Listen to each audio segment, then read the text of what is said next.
Pax Silica o Paxet. So gagamit daw daily ang Pax Silica ng 5 million gallons ng tubig. A data center Wanchaki. was to the metadata center. Dadating na trahedya o dodoble ng trabaho na may ipapasok itong 180 billion in government income at 190,000 na mga jobs. Para kayong mga birhen na naniniwala sa pag-ibig ng isang p***a!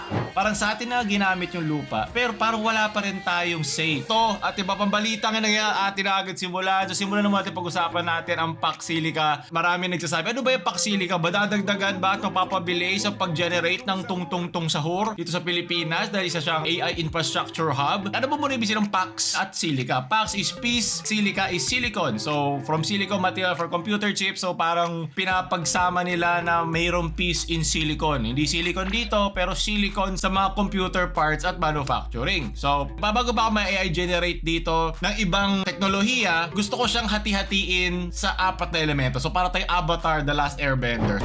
Long ago, the four nations lived together in harmony. Then, everything changed when the Pax Silica attacked. Di ba, merong Earth, Water, Fire, and Air. Unahin mo natin ang Earth.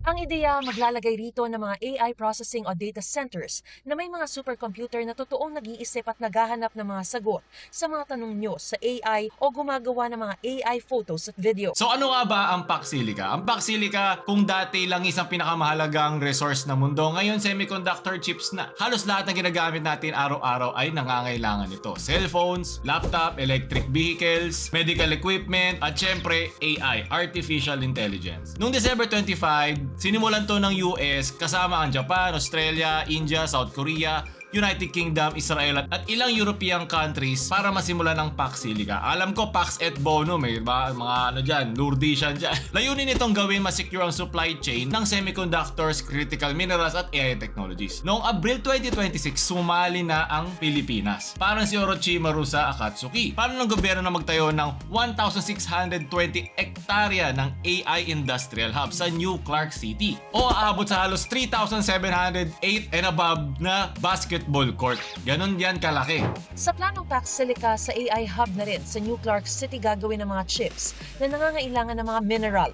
Nang ilan, pwedeng minahin na lang at iproseso sa Pilipinas. Dito ilalagay yung assembly line, yung advanced na manufacturing, AI infrastructure, at iba pa mga high-tech na mga industriya na kasama nito. Para sa gobyerno, syempre, isa tong pagkakataon, magpapasok yan ng bagong pera dito sa Pilipinas. At syempre, mga investor na din. Pero syempre, kahit anong malaking proyekto, meron niyang pros and cons, diba? Kung naalala niyo, pinag-usapan natin yung issue ni Slater Young dun sa The Rise at Monteraza sa Cebu City. 100 plus weeks ago, nagkaroon na rin ng issue itong kay Slater Young nung gumawa siya ng The Rise. Isa siyang Monteras de Cebu project dahil nagkaroon to ng public scrutiny after magkaroon ng massive flooding na tumama sa Cebu nung Super Typhoon Tino. So parang ganun din yun. May mga malalaking proyekto talaga na kahit sabihin mong binantayan, nag-open up ito ng bagong gulo pag sinisimulan. So yung mga tao, syempre, lalo na para sa ating future, naghahanap sila hindi ng mga pangako, pero naghahanap sila ng mga data, scientific data at analytics na nagpo-prove na magiging safe ang ating kalikasan at hindi matatamaan. Sinagot din ng BCDA ang pangambang may mga maaagawan ng lupa. So sinasabi nila dito na baka maapektuhan ang halos 20,000 na residents o 15,000 na magsasaka na nandun sa lugar na yun kasi hindi naman to parang libreng lupa eh. Hindi sana nakuha na ni Cynthia Villar.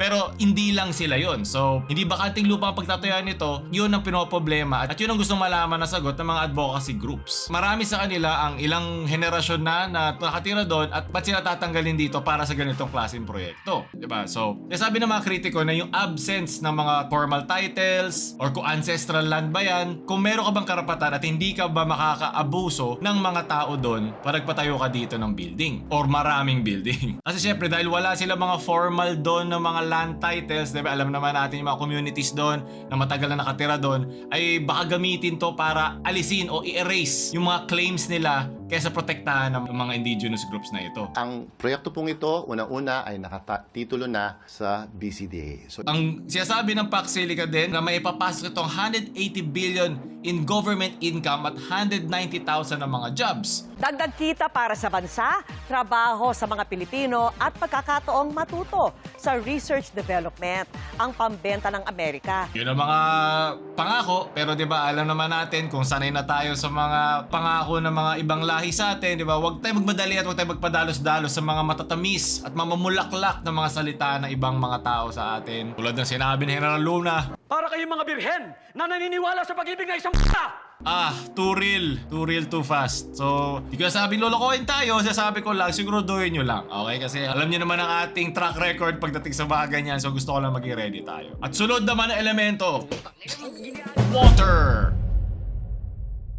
Uhaw na ba tayo? Pero syempre, pag magtatayo tayo ng mga infrastrukturang tulad ng Pac-Silica na maraming mga computer, maraming mga computing, at syempre, maraming enerhiya ang kailangan yan. Pag maraming enerhiya ang kailangan niya, anong kailangan ng enerhiya? Diba? The conservation of energy and the money. Kailangan ng cooling yan. At anong kailangan ng cooling? Well, hindi lang tubig. Marami na bang paraan para gawing malamig ang isang bagay, pero ang pinaka-cheap o ang pinaka-madaling way ay ang paggamit ng tubig. So gagamit daw daily ang Pac-Silica ng 5 million gallons ng tubig. Ang normal na pamilya ng apat ay kakailanganin ng 300 to 400 gallons of water a day. So yung gagamitin na tubig ng Pac-Silica ay kayang buhayin ng 40 na pamilya ng isang taon. So ganun karaming tubig ang equivalent doon. So diba, kahit sabihin natin meron tayo para doon, handa ba siya in the long run? Yun ang gusto malaman ng tao. Sa New Clark City, ang isa sa mga pinagkukuha nilang tubig doon na main ay ang sa Cobia Watershed. Pero sabi ng ibang environmental advocates, hindi natin kailangan ng verbal assurance. Ang kailangan natin, scientific data. Sabi ni Kathleen De Guzman ng National Coordinator Kalikasan People's Network for the Environment, kailangan lang hindi lang ng pwede para approve, nasan yung data to support na kaya niya itong suportahan. Kasi pare-pareho din tayong lulubog literal sa kawalan ng tubig. Di naman tayo pwede mag-AI generate ng tubig. Para, Jarvis, gawan mo ako ng tubig ngayon na hindi yan gano'n. Pag nawala ang tubig, yari tayo pare-pareho. Hindi yan kayang i-produce ng AI. Hanggang AI art lang. Noong 2021, nagkaroon ng problema sa Taiwan. Di ba alam nyo naman ng TSMC? Taiwan Semiconductor something. Basta semiconductor din. As in, kilala sila for semiconductor manufacturing. So, isa sa mga pinakamalaking semiconductor sa buong mundo at napilitan silang magpadala ng truck ng tubig sa kanilang operasyon kasi nagkulang ang tubig na meron sila. So, paano natin mapapromise to? Parang sinasabi lang natin to para tumawid muna yung mga proyekto. Instead of, wait lang, na-checkmark ba muna lahat? Na-approve ba muna lahat? So, ang alam ko, deadline nito is around 3 months from now or parang gusto na malaman kung sino yung mga kumpanyang sasali dito or kung ano mga big decisions ang mangyayari. So, medyo may deadline na at yun nga, baka sa pagmamadaling ito, mapabayaan at makalimutan yung kalikasan. Parang pro naman ako sa progreso. Wala namang problema dun. Pero di dapat siya sa cost ng ating kalikasan. Kasi future yan, sa mga anak pa natin yan. So, dapat magtira tayo ng mundong gusto naman nilang mabuhay. Alam mo yun? So, ang tanong is, saan manggagaling yung tubig? So, may gagawa ba sila ng desalination? Pag desalinate ba sila ng salt water? Saan nila ipapadala yung salt na mapuproduce doon? Gagamitin ba? Nasaan yung line? At para sa isang proyekto geto kalaki, nag-expect ang tao na makita nila kung saan mapupunta yung ecosystem at yung galaw ng mga dumi, ng dumi na outputs, diba? Yung mga nire-release na mga chemical niyan, saan yan mapupunta? Tulad dito pinakita sa Amerika, ito yung nakita niya sa Georgia. So, ito yung current drinking water sa Morgan Country, Georgia, after ang isang data center ay na-construct. They now rely on bottled water to drink and prepare meals, and nearby iniiwasan residents' water na bills are mangyari. expected to increase by 33%. In fact, I have a jar right here. This is the current drinking water in Morgan County, Georgia. Right after a data center Mukhang Chucky. was constructed, the metadata center was constructed. The only difference between the clean water and this was that data center. So marami pa siya ibang pinakita dito pero hindi ko sinasabing ganito yung mangyayari. Pero ano yung mga parameters, ano yung mga checkmarks na mga kikita dyan? Siyempre yung mga proyekto dyan, mga investment na pinasok ng ibang bansa dyan, malaking pera yan. Paano nila yan gagamitin para masigurado dito mangyari? Mapupunta ba sa mga mansyon nila? Mapupunta ba sa bago nila mga kotse? Mapupunta sa pag-preserve ng ating kalikasan? At also, competitive pa rin tayo sa international scene. Kasi syempre, future naman talaga ang mga data centers kasi nandun ang processing power ng hindi lang AI pero ng iba pang mga baka bagong teknolohiya. Pero dapat hindi nun kapalit, diba, ang mga dahon. Pero kahit sabihin na natin sapat yung tubig, meron pa rin susunod na kailangan yan. Hindi yan gagalaw kung wala itong enerhiya. At pupunta naman tayo sa fire. Diba, para ako si Zuko at hindi ako Suzuko para sa Pilipinas. Kuryente nga!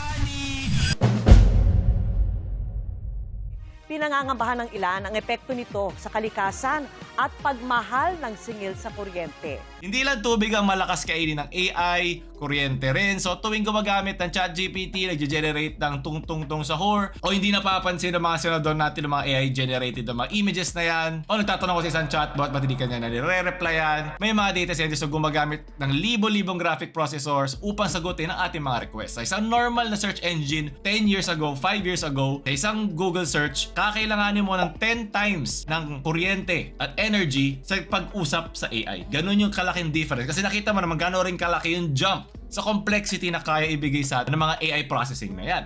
Pero giit ng Department of Trade and Industry, may hiwalay na pagkukunan ng kuryente ang AI hub. So syempre, habang lumalaki ang AI, malaki na nga ang paggamit sa AI, lumalaki lalo ang konsumo nito sa ating enerhiya. May mga forecast nga nagsasabi na ng 2035, maaring halos 4 na beses na ang konsumo ng data centers kumpara ngayon. Ano ibig sabihin nito? Mas malaking demand sa ating electric grid. Mas malaki pa ang kailangan sa mga power plant. Kung may mga power plants dyan, kailangan din ng cooling yan. Kailangan din niya ma-maintain. At kung hindi renewable energy ang pangunahing source natin, mas mataas ang magiging carbon emissions natin. Sa ilang komunidad sa US, nagkaroon na rin ng reklamo tungkol sa ingay, init at napakalaking konsumo ng tubig ng malaking data center. Siyempre sa mga pollution, hindi lang naman water, may noise pollution din. Hindi ibig sabihin na mangyari rin ito sa Pilipinas, pero pinapakita nito na ang AI ay tunay na merong footprint. Maapektuhan talaga tayo nito kahit iniingatan mo to. Like, ito lang talaga yung physical na kapalit ng paggawa ng ganitong scale ng paggamit ng mga mineral at mga material. These are additional pagdating sa mga power. Hindi ito yung mga kukuha dun sa ating existing power capacity. Kung meron na tayong lupa, meron na tayong tubig, meron na tayong apoy, ano pa ang kulang? Air, hangin, hangin on a thread. Dahil hindi lahat argumento laban sa Paxilica ay tungkol sa kapaligirami o sa pindi ng pagmimina. Dahil para makagawa ng semiconductor, kailangan ng copper, nickel, at iba pa mga critical na mga mineral. Nangangamba ang ibang environmental groups na maaari nitong palawakin ang pagmimina sa mga lugar tulad ng Palawan, Zambales, Nueva Vizcaya, at South Cotabato. Kasabay nito, lumitaw rin ang issue tungkol sa sovereignty. So, syempre may political din to na aspect, pero syempre gusto ko informasyon lang ang ilalathala ko sa inyo. Noong Mayo 2026, naging controversial ang ulat ng humiling ang US na espesyal na legal framework para sa economic zone. Nilinaw na lang ng gobyerno ng Pilipinas na hindi ito tinanggap. At sinabi rin ng US State Department na nag-out of context ang naging pahayag. Ngunit para sa marami, hindi nawala ang tanong. Hanggang saan ba dapat ang impluwensya ng mga dayuhan na partners sa isang proyekto na nasa loob mismo natin? Parang sa atin na ginamit yung lupa, pero parang wala pa rin tayong say kung anong meron dito. Parang meron lang tayong garapata sa ating balat. Parang ganun yung feeling. Pero dito rin ang kabilang paniko. Hindi sasabay ang Pilipinas mapag-iiwanan tayo. May ibang mga bansang kukuha ng oportunidad na yan. Alam ko may mga ibang bansa na parang sinabing ayaw nila. So lahat sila naghahanap ng mga AI investments. Pero gusto nila sa tamang proseso, sa tamang pagpaplano, at sa tamang pag-execute ng mga ito. Hindi ito dapat minamadali. Kasi alam ko para siyang arms race. Pag minadali mo kasi yan, pwede ka madapa. Pag nadapa ka, sino ang masasaktan? Sinong